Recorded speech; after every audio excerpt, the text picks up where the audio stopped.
Hello, നല്ല bouquet പോലെ ഉണ്ടല്ലേ?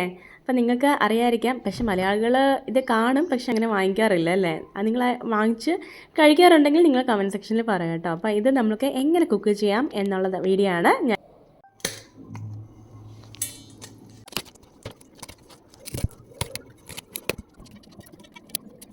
അടർത്തി എടുത്തു കഴിഞ്ഞാൽ പിന്നെ നമുക്കിത് കുറച്ചേ കാണത്തുള്ളൂ കേട്ടോ. അടർത്തി എടുത്ത് നമ്മൾ വേവിച്ച് വരുമ്പോഴത്തേക്കും കുറച്ച് കാണത്തുള്ളൂ. അപ്പോൾ അതിലേക്ക് നമ്മൾ കുറച്ച് ഉപ്പിട്ട് വെള്ളം ഒഴിച്ച് ഒരു 5 മിനിറ്റ്സ് അവിടെ വെച്ചേക്കുക. അപ്പോൾ അതിലെന്തെങ്കിലും കീടങ്ങൾ എന്തെങ്കിലും ഉണ്ടെങ്കിൽ അത് മാറിക്കോളും. ഇതിനായിട്ട് സവാളയാണ് ആവശ്യം. സവാള കുനുകുനാന്ന് അരിയുക.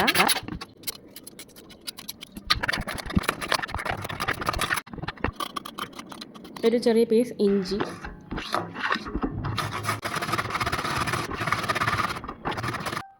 രണ്ട് വറ്റൽമുളകിൻ്റെ ഫ്ലേക്സ് ആണ്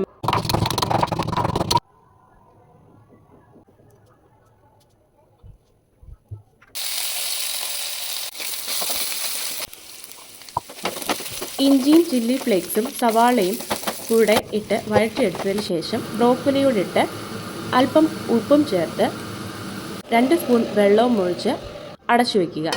3 മിനിറ്റ് സമയം അടച്ചു വെച്ചതിന് ശേഷം ജസ്റ്റ് ഒന്ന് ഇളക്കി കൊടുത്തതിന് ശേഷം വീണ്ടും ഒരു 3 മിനിറ്റ് ഫ്രൈ ചെയ്തെടുക്കുക.